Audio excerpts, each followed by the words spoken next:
Bien, último bloque. Garro, todo suyo.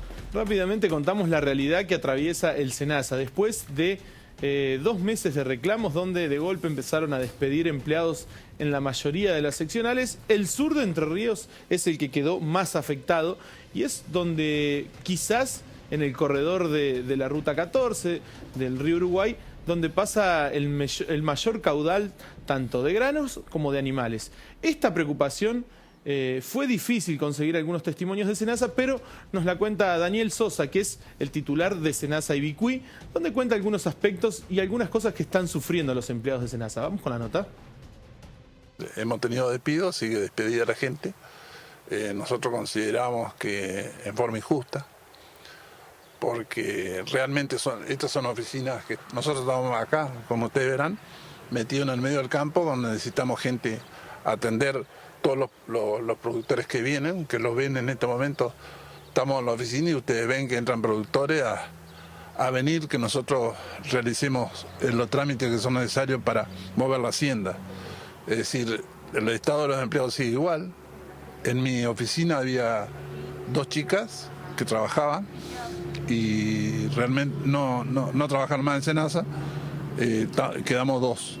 Y bueno, o sea que hacemos lo que se puede, considerando que no sobraba ningún empleado acá, que las 2 chicas eran necesarias y siguen siendo necesarias, e injustamente han quedado afuera. O lo echó 4 chicos afuera, recuperaron una chica, Constitución de Uruguay, han sacado el veterinario.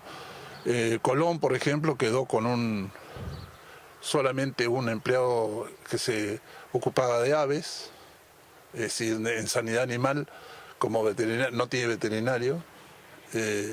Ahora nosotros por nuestra cuenta hablamos con el veterinario de Constitución del Uruguay para que le dé una mano y viaje a Colón, pero nos encontramos con el otro problema, ¿no?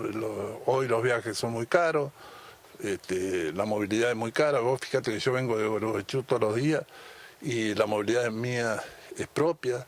Y todos esos movimientos antes lo hacía, no lo tenía en cuenta. Hoy es un detalle a tenerlo en cuenta, porque este muchacho que va de Constitución Uruguay a atender a Colón tiene que ir 2 o 3 veces por semana y bueno, todo tiene su costo, qué sé yo, su problema que hay que solucionarlo. Yo hace 25 años estoy en SENASA, entonces más o menos tengo la camiseta puesta y quiero que SENASA cumpla con su deber y su obligación de hacer los controles como son necesarios y como se deben hacer las cosas, como se ha hecho toda la vida en esta zona. Y bueno, eso nos cuesta cada vez más porque los recursos son cada vez menos y la gente cada vez menos. Y bueno, estamos en esa pelea que espero que nuestros jefes reflexionen y se den cuenta que realmente SENASA tiene que es un ente que internacionalmente está muy prestigiado y que el mismo prestigio no lo podemos perder en los controles internos, que son los que están, a mi criterio, fallando, ¿no? Claro, que fallen esos controles internos, ¿qué significa? Que, por ejemplo, la carne que consumimos no lleva los controles de SENASA. Por ejemplo, yo te voy a decir, usando términos de SENASA, que te voy a explicar por qué los uso. Hay un término que se llama veterinario de registro. El veterinario de registro que entra a un frigorífico nacional, de faena nacional, para consumo interno, es un veterinario pagado por la empresa. ¿Entendés? Entonces, nosotros pensamos que él no puede ser juez y parte. Es decir, si yo controlo una empresa, no puedo ser que la misma empresa que yo estoy controlando me pague mi sueldo, porque si no se presta a decir, che, no me compliqué la vida porque se complica tu vida también. Es decir, nosotros sabemos que es así. Por eso todos esos controles que tenía SENASA, que lo hacía bien y realmente como correspondía, es decir, se están terminando. En cuanto atañe a mi actividad, que yo estoy en sanidad animal, estoy en una oficina local, por ejemplo, los movimientos de hacienda, del norte hacia el sur, los controles de garrapata están dejando de ser tan efectivos como eran antes. Nosotros, por ley, defendíamos devolvíamos la hacienda que viene con garrapata. Ahora, con el tema del autocontrol, hay menos conocimiento de los movimientos de hacienda y ahí sacan un documento en corriente que viene con garrapata acá y lo cierran. Nosotros nos enteramos cuando la hacienda está en el campo y la garrapata ya está en el piso. O sea que hoy la hacienda puede llegar a frigoríficos sin control del SENASA. Exactamente, por supuesto.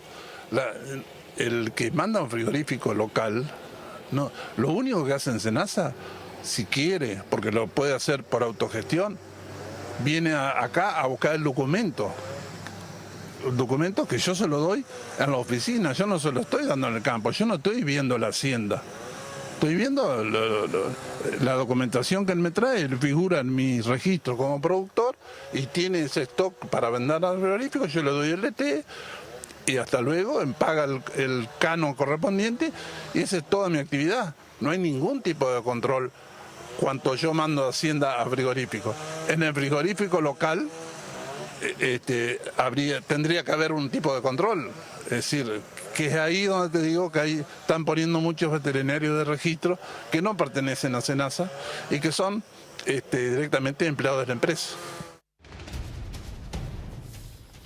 Bien, tal como lo decía Daniel Sosa, hoy dependemos del autocontrol, es decir, la carne que va de exportación lleva todos los controles de SENASA porque así lo exigen las medidas de exportación, pero el consumo interno depende del autocontrol de los empresarios. Para entender un poquito mejor este vaciamiento que se está dando en SENASA, tenemos estas placas que van a explicar, por un lado, ¿cuál ha sido el vaciamiento? En principio se cerró la regional Entre Ríos, que antes había una regional en la provincia, otra en Córdoba, otra en Santa Fe. Ahora se unió todo, se hizo la región centro y depende de un solo director que está en Córdoba. Ya Entre Ríos dejó de tener su director. Luego el Estado dejó de pagar los alquileres de las dependencias de SENASA, es decir, SENASA Gualeguaychú, SENASA Ceiba, SENASA Concepción del Uruguay tuvieron que salir a buscar lugares donde trabajar. Por ejemplo, en el departamento de Islas, el titular de la propiedad que veíamos recién en imagen se las cedió de forma gratuita. En Gualeguaychú, tanto en Concepción del Uruguay también, están funcionando en la sociedad rural. Les prestaron una oficinita, la última, por ejemplo, allá arriba, lejos de todo, ahí es donde funciona SENASA. Y como lo decía Daniel Sosa, se tercerizaron los veterinarios de registro, es decir, los frigoríficos nacionales contratan sus propios veterinarios y son ellos quienes le dan la calidad a la carne que consumimos, por ejemplo. Y como también lo renovamos, el equipamiento desde hace más de 10 años que no se renueva en SENASA, totalmente obsoleto lo que tienen. Y aquí un pequeño relevamiento de lo que fue la parte más castigada de SENASA, que fue el sur de la provincia. En Islas del Ibicuí había 4 empleados y despidieron a 2, es decir, quedó el 50% nada más del personal. En Gualeguaychú habían despedido a 4, después reincorporaron a 2 y finalmente fueron solamente 2 los despedidos, quedaron 6 empleados. En Concepción del Uruguay despidieron en primera instancia al único veterinario que tenía la delegación de SENASA Concepción del Uruguay, después fue reincorporado. Y en Colón solamente quedó una persona.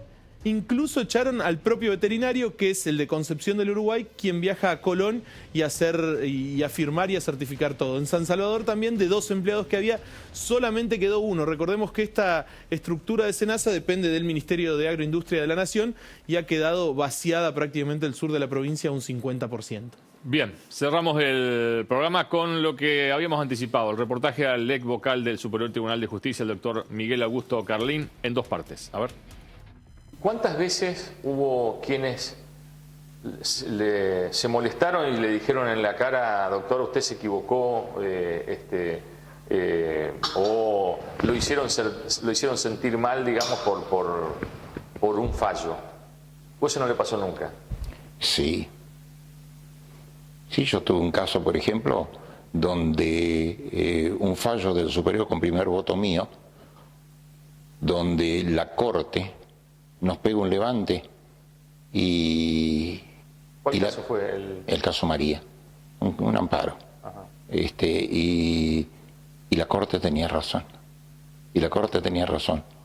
Hubo una actitud censurable de parte de la letrada interviniente, en función de la actitud de la letrada, yo hago el voto que adhieren mis colegas, y cuando va a la Corte por un recurso extraordinario, la Corte dice, más allá del tema vinculado a la actitud de la letrada, ustedes se olvidaron que hay una discapacitada sentada en el sillón de rueda.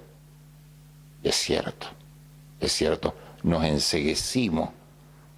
Yo como primer voto y mis colegas adhirieron a la situación provocada en el caso concreto, y indudablemente hizo bien la Corte en censurarnos, y aceptamos la censura con pudor, con vergüenza. ¿Usted cuando se jubila, digamos, o sea, termina en buenas relaciones con Carulla y Charadía? Excelentes. ¿Cómo observó todo lo que pasó en torno a Charadía? A mí me dolió mucho. ¿Por qué? Me dolió mucho, porque no se puede borrar 17 años de estar en contacto permanente con Carlos. Incluso hasta hemos escrito juntos. Pero le dolió mucho porque consideró que era injusto con Charadía. No. ¿O porque entendió que se había equivocado Charadía? No, por la situación total vivida por él. Y vivida por él y por el Poder Judicial. No es saludable cuando se producen esas situaciones. Son situaciones de honda gravedad, y más cuando uno conoce a los partícipes en el caso. Si en el caso concreto yo no puedo decir que Aradía es es un amigo que teníamos pegado los despachos, y por supuesto que me causó un gran dolor todo lo que aconteció, que terminó con la renuncia de Carlos. ¿Y usted leyó la denuncia, la acusación y lo que se resolvió? Lo leí a media. ¿Considera que el doctor Charadía se equivocó? Yo creo que sí. ¿Pero se equivoca por lo que se le cuestionaba o se equivoca por su decisión final de renunciar? ¿A qué se refiere? No, yo creo que se equivocó en la estrategia defensiva, creo yo. En la estrategia defensiva. Son actitudes que uno asume en un momento determinado, lo cual no invalida, más allá del resultado final que tuvo con la renuncia de él, mi aprecio, mi estima personal que tengo por Carlos. Yo no lo voy a borrar con el codo 17 años de haber compartido permanentemente y el afecto que le tengo. Uno notaba de que al doctor Charadía es como que más allá de lo que usted plantea de los errores defensivos, como que lo cercaron, digamos, ¿no? Como que lo dejaron o como que lo llevaron a la opción renuncia, digamos. ¿Usted considera que a la doctora Misawa la trataron de modo diferente los diputados? No que la trataron de modo diferente, sino que yo desde el principio me di cuenta que no iba a prosperar el tema de Misawa. ¿Por qué? Porque el tema de Chiara se fundaba en un acopio de supuestas pruebas documentales que había sobre las cuales fundaban el caso. En el caso de Misawa, que eso no existía. Entonces es más complejo. Más allá de eso de que se había demostrado que por ahí estaba en 3 lugares a la vez. Más complejo, es muy complejo la cosa, muy complejo. Es más o menos similar a lo que ocurre en no pocos delitos, donde, una cosa es lo que piensa la opinión pública, una cosa es lo que se cree en función de ciertos parámetros de medición de actitudes, y otra cosa es tener por probado lo que aconteció. Doctor, pero usted, que es un hombre que proviene del peronismo, sí, y que conoce cómo se mueven las fichas en el peronismo, habrá notado de que como que había una decisión de antemano con respecto a Charadías, y no era la misma, uno notaba que no había una misma voluntad con Misawa, que no en vano fue abogada defensora de Uribarri, digamos, o sea, había me parece, escenarios diferentes. Es probable que haya habido escenarios diferentes. Lo cierto que también, y esto quiero decirlo, no era fácil todas las imputaciones que le hacían a Misawa probarlas. ¿Cuánto le afectó todo lo que pasó, digamos, en la justicia en los últimos años, digamos, y en especial en el Superior Tribunal de Justicia, ¿no? Esto de gastos reservados, digamos, que usted seguramente se habrá enterado, digamos, por nuestra publicación, digamos, ¿no? Cosa que no se conocía, digamos, pero que quedó probado de que eso existía en una partida del presupuesto, digamos, ¿no? El tema no es decir, por supuesto que es desagradable, por supuesto que a nadie le gustó, por supuesto que es tan desagradable que terminaron declinando a ello, pero el tema no es que lo hayan aceptado los miembros del superior, sino cómo se dio un contexto para que le establecieran el mismo. Desde el Poder Ejecutivo. Desde el Poder Ejecutivo. Desde el Poder Ejecutivo. Fíjense que es una situación desagradable. ¿Hubo quienes, digamos, de la cúpula del Superior Tribunal quienes no aceptaron esos gastos reservados? ¿Usted qué actitud hubiese tenido? Yo seguro que no lo hubiera aceptado. Cuando se produjo la desafiliación del IOSPRE, yo fui el único voto en contra. Vuelta de la vida. En un momento dado, por las condiciones que se daban, terminé diciendo, bueno, yo también adopto la misma actitud que mis colegas. Es decir, mucho tiempo después, diría un año después. Pero en el momento que hubo que decidirlo, que hubo una actitud unívoca al respecto, bueno, yo voté en disidencia. Usted estuvo todo el tiempo que dijo, 17 años, pues, ¿no? O sea, trabajando siempre en lo penal. Sí. ¿Por qué sigue siendo tan difícil investigar la corrupción en el periodismo? Le explico. El homicidio, la violación, cualquier delito de estos más comunes, más graves, más impactantes, Tiene imputados directos. Tiene imputados directos y tiene una prueba directa. En los delitos de corrupción, nadie hace el acto corrupto a ojos vista, sino que son actos subterráneos, subrepticios, etc. ¿Cómo se prueba? A través de toda una compleja actividad destinada a probarlo. Pericia, donde las partes van proponiendo pericias que son contradictorias, informes contables que son contradictorios, donde exigen un tercer informe, donde van impugnaciones y ultraimpugnaciones, y hacen que esto produzca una demora que es importante. A mí me tocaron varios casos de corrupción que lo hemos condenado. El caso Mori, el caso Yedro, etcétera. Rossi yo me excusé. Ah, claro. Yo me excusé al principio porque yo era senador y era vicepresidente primero del Senado y estimé, fue un incidente que se inició al principio que me podían llegar a llamar como testigo. Entonces dije, me excuso del principio y no que digan advirtiendo en este estado. No, desde el principio me excusé y no tuve ninguna intervención en el caso Rossi. Primera parte del reportaje al doctor Miguel Augusto Carlín, pero también habló de otros temas. A ver.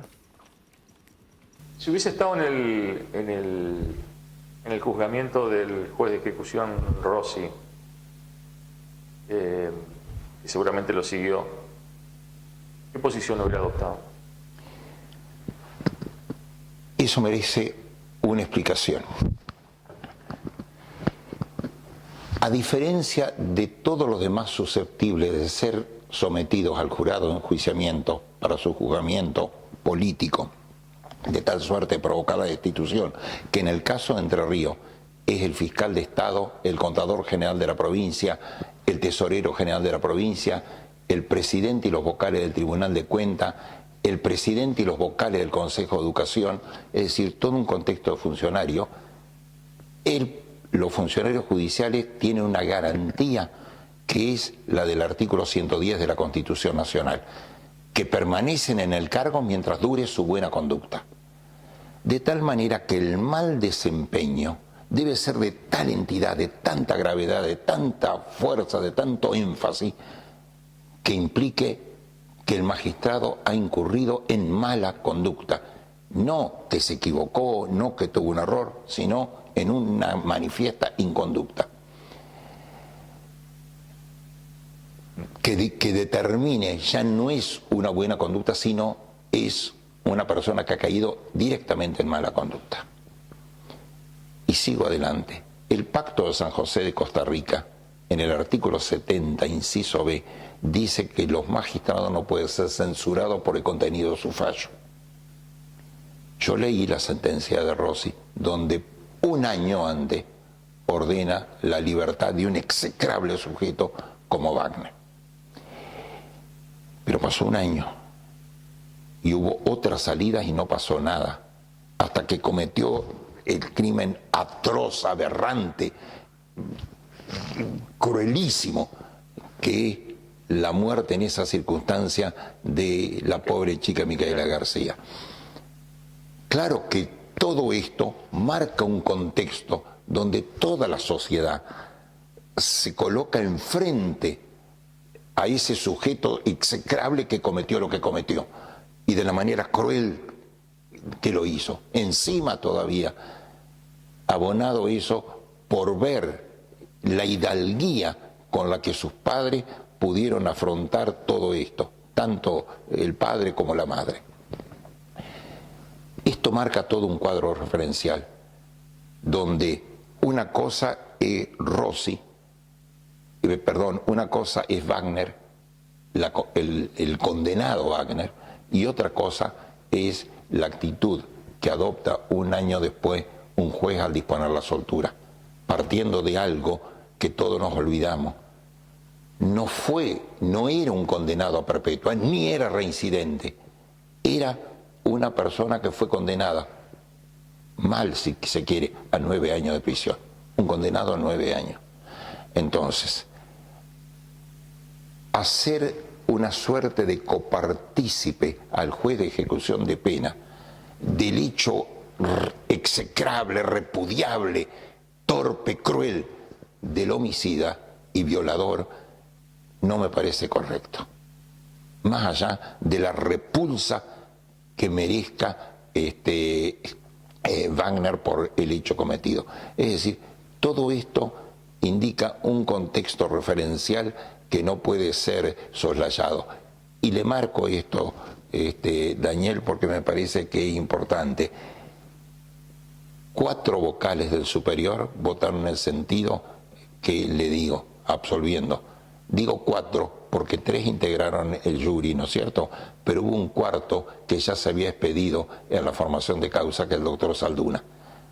Quiere decir que si hubiera llegado al superior, bueno, es de esperar que si otro hubiera fallado en idéntico sentido, hubiera tenido los votos para repeler cualquier decisión. Es durísima, es un juicio político, pero no puede hacerse fuera del marco establecido por la Constitución, que está destinada justamente para preservar por sobre todas las cosas y más de toda la inquietud social a la República. Hoy me parece que hay hay una mayor estructura, me parece que la reforma del Código Penal y el accionar de los fiscales provoca mayor agilidad, pero le pregunto, o sea, pero no es... ¿por qué uno lo que entiende es que la justicia sigue sin contar con la cantidad de gente que especializada que se precisa para investigar esos delitos de corrupción, que son cada vez más complejos? O sea, el corrupto no va solo, utiliza testaferros, utiliza familiares, utiliza amigos, o sea... Vamos, olvídese de Entre Ríos por un momento. De todos los casos que tienen fuerte incidencia política y desde el punto de vista mediático, que se tramitan ante los juzgados federales como Doropi, ¿qué porcentaje es elevado a juicio? Muy poco. Muy poco, poquitísimo. Creo que allá llega al 2%. Sí. quiere decir de que más allá de todo el impacto que tenga, de todas las actitudes, incluso circenses que se adoptan en no pocos casos, de ahí a que esté la prueba, y los jueces lo saben porque si no lo hubieran elevado, para poder elevarlos a juicio, hay una diferencia, hay una distancia. Intentaron aportar nuevos elementos o nuevas maneras de llegar a algún final a través de lo que se llama el arrepentido, que merece su cuidado. El arrepentido no es un testigo, un tercero imparcial que cuenta lo que percibió a través de su sentido. Es un copartícipe, un coautor de los delitos, que lo hace no por una actitud de bondad o de respeto a la cosa pública, sino que lo hace a los solos efectos de obtener un beneficio que es la pena por la tentativa, aun cuando es un delito consumado. Fíjense que si el delito mereciera una pena de prisión perpetua, de acuerdo a la reforma del artículo 41 del Código Penal, le pueden imponer hasta 12 años de prisión, o hasta 15 años de prisión, algo así, no me acuerdo bien exacto. Pero se ve que una disminución punitiva importante.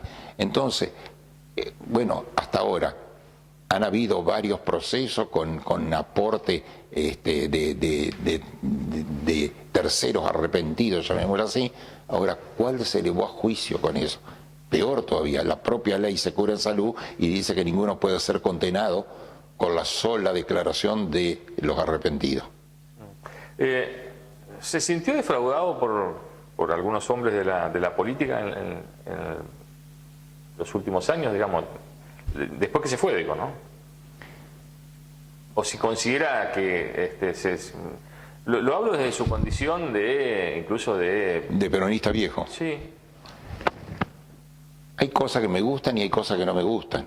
Por ejemplo. Pero yo con la gente que he estado ligado y que sigo ligado dentro del peronismo entrerriano, no tengo de qué arrepentirme. Puedo estar en desacuerdo con una u otra actitud, pero no es gente que me merezca en absoluto rechazo por las actitudes. Podemos discutirla, pero con profundo respeto, con amistad, con afecto. Diría, la mayoría de los legisladores los conozco. ¿Sigue hablando con sus ex compañeros de la sala penal? De vez en cuando, pero no es un contacto así de ir todos los días, pero con todo gusto. Hay una relación personal de afecto y amistad con Carubia y, ¿por qué no decirlo, con Miguelito Giorgio? ¿Debería tener menos integrantes el Superior Tribunal? No. Le explico cómo es esto porque a mí me tocó fundarlo. La idea de bajarlo a 5 fue un proyecto mío. Se lo explico. Una cosa es la tarea casatoria, que salvo en materia penal, que hay una sala de casación y ahora va a entrar a funcionar otra en Concordia, todas las demás, la función casatoria la tiene que hacer la sala respectiva. La idea es esta: si se crearan tribunales de casación en materia civil y comercial y en materia laboral, el superior quedaría exclusivamente para una función de contralor de constitucionalidad. Entonces ahí sí podíamos hablar de 5, pero si no, tenemos 3 salas especializadas para cada una de las funciones inherentes a la especialidad propia de cada una. Por eso se estableció el número de 9. Ya en el primer gobierno de Montiel se redujo a 7 y quedaron con salas de 2, que hubo que corregir eso porque lo pedían. El amparo hubo que llevarlo a la sala porque si no demoraba tiempos infernales.